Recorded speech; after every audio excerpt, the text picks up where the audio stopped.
צופים יקרים, שלום רב. אז היום אנחנו ב5 בפברואר, אתמול בלילה הייתה את הפגישה הגורלית, פגישת המילניום בבית הלבן בין ראש הממשלה בנימין נתניהו לנשיא ארצות הברית הנבחר החדש דונלד טראמפ, ועבדכם הנאמן קיבל משימה מערוץ טוב, לצפות בסיקור של האירוע בשאר הערוצים, בערוצי התבהלה מה שנקרא, שבהם אני לא צופה בדרך כלל. גילוי נאות חברים, כבר 10 שנים כמעט ולא צפיתי בערוצים האלה. אתמול לראשונה עברתי ככה טבילת אש, והיום הביאו לי את חנן עמיאור, מחבר הספר הסדנה להנדסת תודעה, כדי שיעזור לי קצת להתאושש מהאירוע. שלום לך חנן, מה שלומך? שלום, בסדר גמור אלכס, שלום. יפה, אז תכף נתחיל לפרק לגורמים את החוויות מהסיקור של האירוע בבית הלבן אתמול. לפני כן חברים, הודעת חסות קצרה. בוקר טוב אליהו, התוכנית החדשה שלי בטוב אקטואליה יהודית. בפינה שלי מדברים על זה פתוח, ללא דין וחשבון. אתה מאמין בהתיישבות יהודית באופן מובהק? הכריזו עלינו מלחמה ב7 לאוקטובר. כל החבורת ימין פייק הזו של סמוטריץ' בן גביר, שזה ימין פייק, ונתניהו ולוין, למה הממשלה הזאת לא כובשת את השטח? כל שמאל חושב ככה. אני יודע. שזה האמת. הערכים שאני מחזיק, אני המוסר. כל הרוצחים שעשו רצח עם בהיסטוריה מודרנית, ברוב המובהק זה היה השמאל. הכל חד וחלק על השולחן.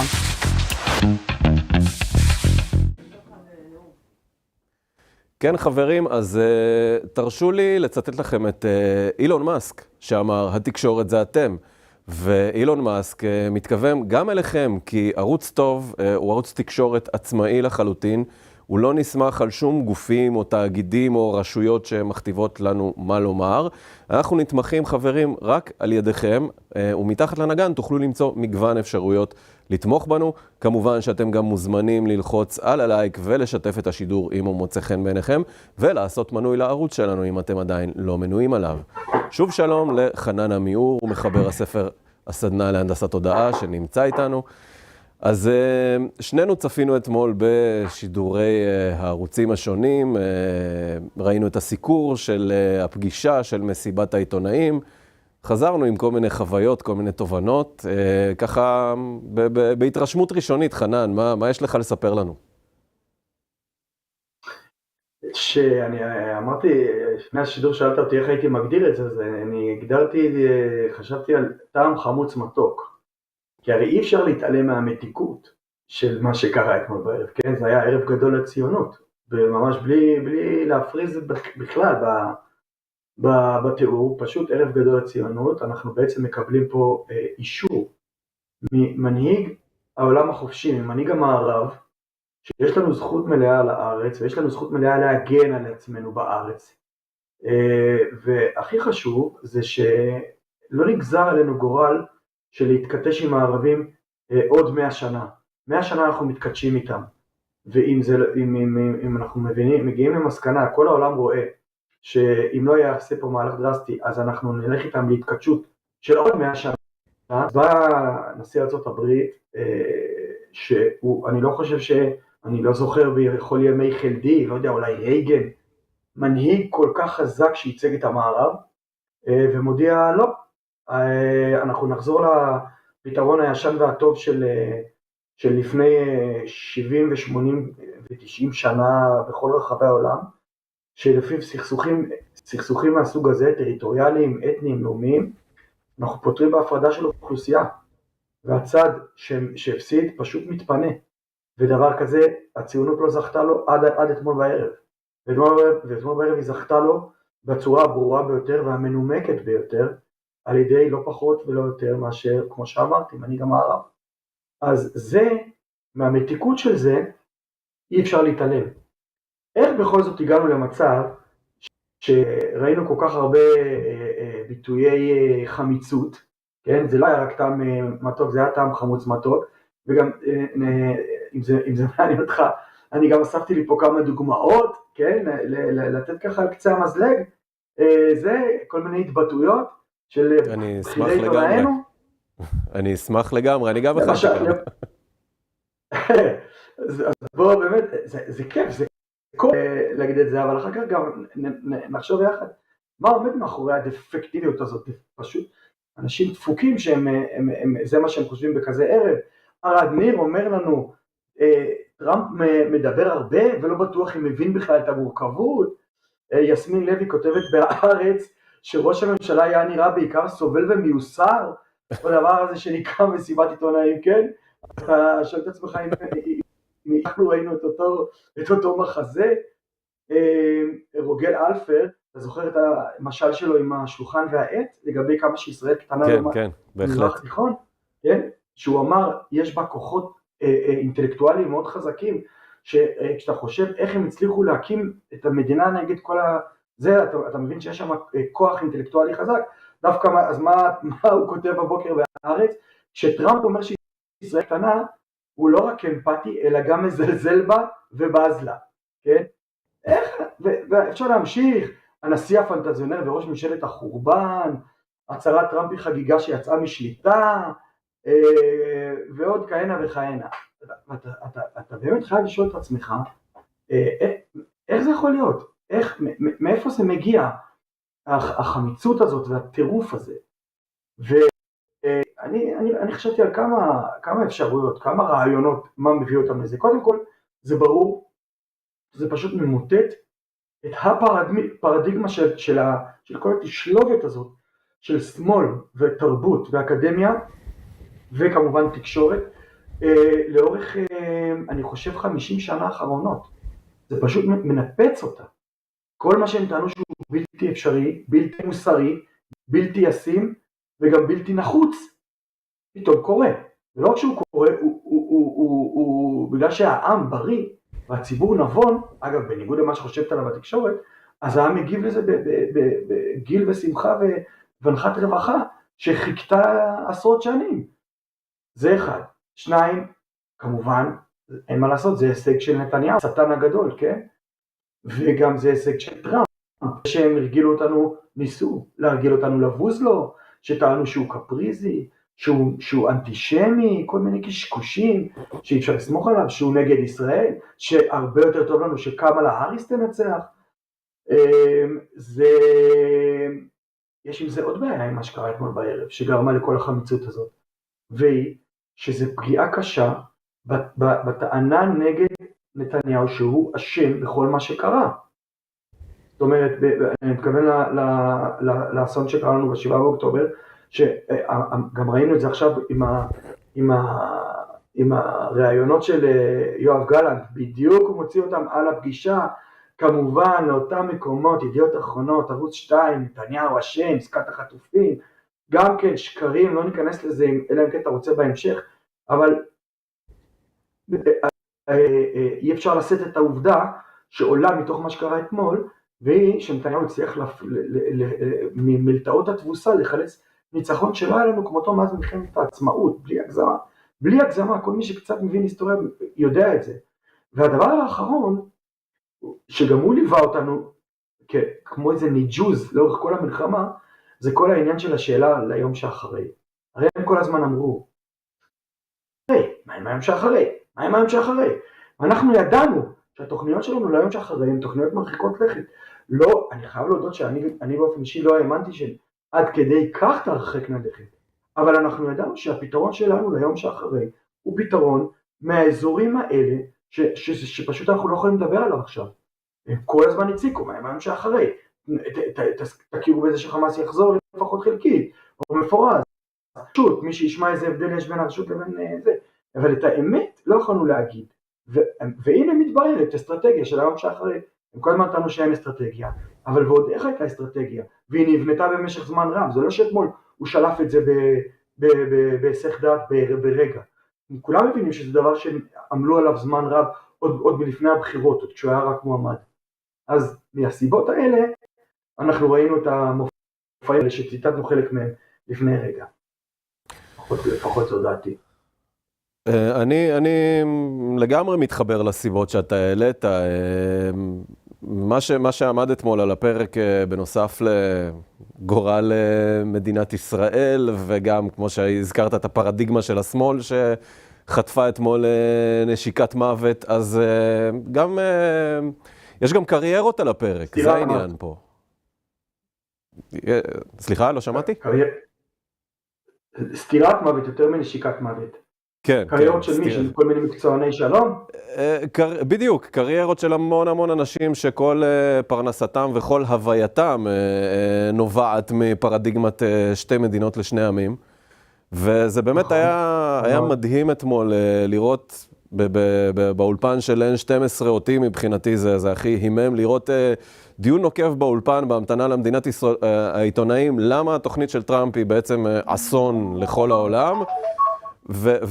ותוך כדי באמת המרמור של הדמויות באולפן ככה צף ועולה, רואים את ארד ניר יושב לו שם בתנוחה שהוא עוד רגע חותך ורידים וזורק כל מיני הערות ציניות כמו על העניין הזה שטראמפ סידר את הכיסא של ראש הממשלה בנימין נתניהו. אז כן, דונלד טראמפ ידוע כמי שמאוד מאוד רגיש לזולת וכולם מאוד מאוד צוחקים כי זה מאוד משעשע מתוך צחוק של מימור ובאמת ליבי היה אתמול עם אברי גלעד כי הוא היה היחיד באולפן שהתעקש ככה, כן, לראות את הצדדים החיוביים של מה שקורה, והיה לו ממש קשה עם החברים האחרים באולפן, אבל אני רוצה לשאול אותך, חנן, אנחנו רואים את התקשורת האמריקאית, בוא נתבטא בלשון העם, קיבלה בראש בבחירות האחרונות, וממשיכה לקבל בראש ביתר סט עוד יותר, מאז שהממשל החדש נכנס. אנחנו רואים את הסידורים החדשים בתא הכתבים בוושינגטון, הניו מדיה מקבלים שם כיסא של כבוד באמצע, ואני רוצה לשאול אותך, מה אתה רואה פה בישראל? אתה רואה גם בישראל איזשהו שיפט כזה, שגם שהפוליטיקאים יספרו קצת יותר את הניו מדיה, וגם אולי התקשורת הישנה, מה שנקרא, אולי סוף סוף הם יסתכלו קצת מערבה, וינסו להפיק לקחים ממאוד מועד, ואולי טיפה לסדר את עצמם, שלא יקרה להם מה שקורה לתקשורת הממסדית האמריקאית עכשיו. קודם כל, נקודה ממש מעניינת, העלתה. אני רק רוצה להוסיף על מה שאמרת, זה לא רק שהניו מדיה מדברים על פודקסטרים ועל כל מיני ערוצי תקשורת, כמו למשל המקבילה הישראלית שלהם היא ערוץ שאנחנו מדברים בערוץ טוב, זה לא רק שהם קיבלו מקום של כבוד בתא הכתבים, זה היה על חשבון המקומות של כלי תקשורת ותיקים מאוד, ממש מוסדות של מאות שנים, שהם אמרו להם, אוקיי, יש פה פודקסטרים שיש להם יותר צפייה, או מובילי דעה ברשת שיש להם יותר צפייה והאזנה, אז תזוזו בבקשה הצידה. אני חושב שזה קורה, יש עוד נקודה שאתה לא בדיוק הזכרת, וזה הכבוד והענווה, שגם החברה האמריקנית וגם התקשורת האמריקנית מאפיינים את התגובה שלה לכל מה שקורה. בגלל שיש להם כבוד להכרעה של העם בקלפי. וההכרעה שם הייתה ברורה, אגב, כמו ההכרעה אצלנו, שגם היא הייתה ברורה, ויש להם כבוד לזה. בגלל שיש להם כבוד, בולים את זה, והם בודקים את עצמם, והם עושים עוד דבר. אצלנו כמובן הדבר הזה לא קורה, כי הכל נובע מחוסר כבוד להכרעת הציבור, שאנחנו מכירים אותו כבר מעשרות שנים. ועוד דבר, זאת אומרת, אתה שואל את עצמך, האם נראה אצלנו את ההשתלטות על המרמור הזה, כן? וקבלה של המצב החדש? אני מסופק, בגלל שאנחנו רואים כבר הרבה מאוד זמן את הגרף של אמון הציבור בתקשורת בצלילה. אנחנו עומדים על 24% בערך בלבד, כלומר כל ישראלי, 3 מכל 4 ישראלים לא מאמין לתקשורת, רק 1 מ4 מאמין, זה פשוט נתון משפיל. אגב, אין לו אח ורע בכל המערב. ארצות הברית המפולגת זה 1 מ3 שלא מאמין, אצלנו זה 1 מ4, וזה לא גורם להם להשתנות. הם עדיין כפופים למטרת על שהם הגדירו לעצמם, שיהיה הפלת שלטון נתניהו, ולמען המטרה הזאת, הכל האמצעים כשרים. אז אתה שואל אותי מה צריך לקרות כדי שיקרו פה השינויים האלה? יכול להיות שאנחנו באמת צריכים לבצע את הקפיצה הנחשונית, ממש לעשות רק העתק הדבק. אם אנחנו רואים שבאמריקה עושים ככה, אנחנו גם צריכים לעשות ככה. ואם למשל, לא יודע מה, הם עומדים על הרגליים האחוריות כדי להתמיד בשיטת מדידת הרייטינג שמיטיבה איתם, אז אנחנו צריכים לחוקק שיטת מדידת רייטינג שאין שאלה שהיא הכי מדויקת והכי אמינה. אז אני רואה את האירועים של לא רק אלא בכלל של כל הזמן למעשה מאז שהוא נבחר וביתר שאת מאז שהוא הושבע כקריאת כיוון בשבילנו בנגזרת שאותי מעניינת, שזה היחסים שבין המדינה והציבור לבין התקשורת, לבין המיינסטרים מדיה שלנו שמעלה במשך הרבה שנים באמון שלנו ואיבדה את האמון שלנו. בהחלט, ואני מאוד מתחבר למה שאמרת. אני חושב שכאן בישראל אנחנו זכינו עכשיו לאיזושהי הזדמנות להתבונן בצד, להיות כמו נוכחים באיזשהו קורס, שאנחנו לא משלמים עליו, רק יכולים להסתכל מהצד ולרשום לעצמנו הערות. יש לנו זמן עכשיו לראות מדונלד טראמפ איך משתלטים על המשולש הרומנטי הזה במרכאות של דרג פוליטי נבחר, דרג ממונה, מה שנקרא מדינת עומק, ותקשורת. ואתה דיברת על האמון הנמוך בתקשורת שנובע בעיקר מהפוליטיזציה שלה. אני רוצה להכניס כאן עוד משתנה, שאני חושב שגם משפיע לא פחות כאן בישראל על חוסר האמון בתקשורת, וזה העמדה שהתקשורת נוקטת כאן בישראל לטובת הממסד, לטובת מדינת העומק, לטובת הדיפ סטייט, ולמעשה נגד האינטרס הציבורי ונבחריו. וזה בא מצוין לידי ביטוי בתאגיד לאחרונה, עם הפרק הפתיחה לעונה הרביעית בסדרה אויבים, שנעשה שם על יחיא סינואר. יש לנו ציוץ על העניין הזה, חברים, אם אתם יכולים להראות. כן, הציוץ הוא של אייל אשל, אבא של תצפיתנית רוני אשל, זכרה לברכה, שנרצחה ב7 באוקטובר. אתם רואים את הציוץ על המסך, אני אקריא אותו בזריזות. משתינים עלינו מהמקפצה. אתמול שודר בכאן 11 סרט באורך שעה על יחיא סינואר, ואיך הגענו כעיוורים ל7 באוקטובר. הנרטיב ברור, כולם אשמים ובצדק. אבל שם אחד בלט בהיעדרו מהסרט, אהרון חליבה. אגב, יוצרת הסרט היא שירה מרגלית, אם ילדיו של חליבה. המכבסה החלה לעבוד במלוא הכוח, בושה וחרפה. זה מצייץ אייל אשל, ומה אנחנו רואים כאן, חנן, בעצם? אנחנו רואים גוף תקשורת שהוא אפילו לא גוף תקשורת פרטי, הוא ממומן מכיסנו, שבעצם משחק פה מה שנקרא דיפנס, ביחד עם מישהו שאולי רוצה לנקות את שמו, או מישהי שנמצאת בקשר איתו. אנחנו רואים כאן בעיקר דפוס קבוע, שיש לו לא מעט דוגמאות מהעבר הרחוק והקרוב, של זלזול, זה כסף ציבורי, וכסף ציבורי צריך לגעת בחרדת קודש, והתאגיד מוכיח לנו שוב ושוב שהוא לוקח את הכסף הציבורי הזה ועושה בו מה שהוא רוצה, ומה שהוא רוצה זה תמיד בא לכיוון של צד אחד, כמו שאתה אמרת, התמיכה במדינה העמוקה, התמיכה, או פה לקחת את שיר, זה הרי מטורף, הרי הבן אדם שנתן לה את הכסף, את התקציב לעשות את הפרק הזה, בידיעה ברורה, להם בעצמם, לתאגיד, הם כפופים לקוד אתיקה שלהם בעצמם, מה שהיה מסמך נקדי, ובקוד אתיקה שלהם בעצמם, אחד הסעיפים הבולטים ביותר, והחד משמעיים ביותר, הוא איסור מוחלט על ניגוד עניינים. איזה ניגוד עניינים ביותר בוטה יש לך, מאשר לתת לשירה מרגלית כסף ציבורי, כדי שהיא תיקח אותו, תייצר באמצעותו תוכן, שכמו ששמענו, כמו שאמר, ובצדק, אייל אשל, ירחיק את האשמה מאבי ילדיה, מבן זוגה לשעבר.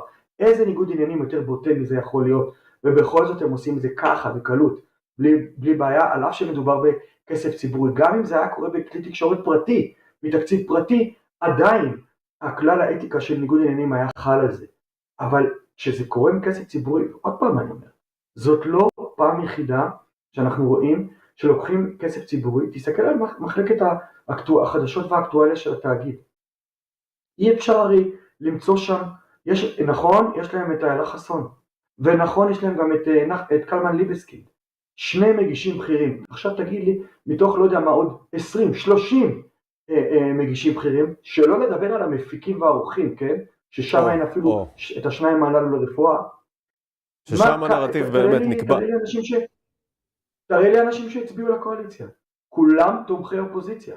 וכמו שאתה אמרת, אני אוסיף שורה על מה שאתה אמרת, אנחנו אומרים, הם אומרים להגנתם, מה אתם רוצים? הנה, אנחנו נותנים מיקרופון לאיילה חסון, נותנים מיקרופון לקלמן ליבסקינד, לא, אתם שוב אתם מניחים שאנחנו מטומטמים ולא מבינים, שמה שחשוב זה לא, עם כל הכבוד לאיילה חסון, זה בסדר, נתתם לקלמן ולאיילה לשדר, זה צעד אחד מתוך 10, אבל יותר חשוב, מי העורך שיושב בקונטרול, ומי מגדיר לאיילה את הליינאפ, ומי אומר לה, אוקיי, עכשיו תעברי לנושא הבא, וקובע לה מרואיינים, וכנ"ל לקלמן ברדיו, בימי ראשון בבוקר.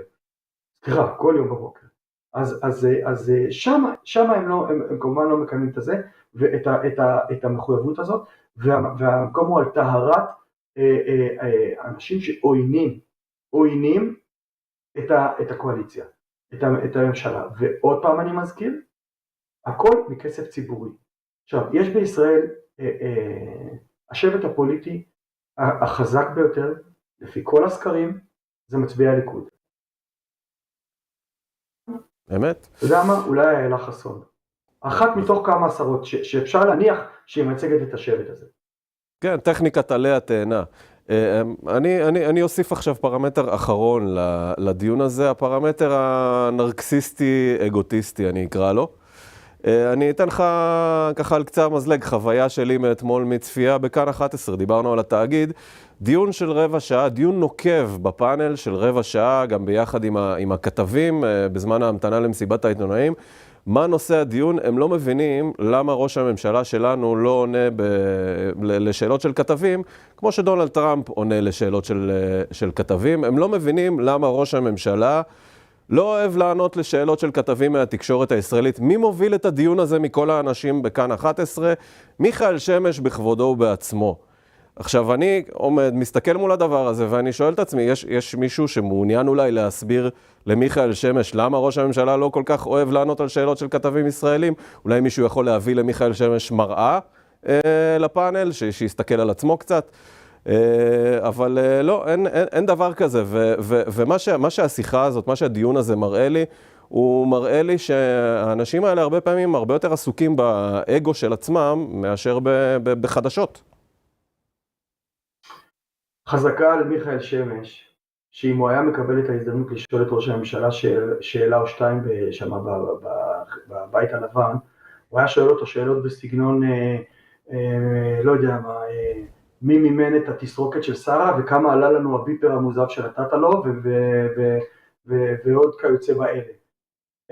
האנשים האלה פשוט, הם לא עיתונאים, קודם כל אנחנו, באמת, הם צריכים, הכל חוזר לנתון היסוד, המכשלה היסודית שהובילה אותם למצב שהציבור לא מאמין להם, בשיעורים שאין כמותם להשפלה בכל מדינות המערב, היא שהם חושבים שהציבור מטומטם, והציבור לא מטומטם, הם חושבים שהם יכולים לערבב אותו, לסובב אותו עם המניפולציות שלהם, והם לא מבינים שהם שקופים לו, והתוצאה של זה היא שהוא בז להם, ולכן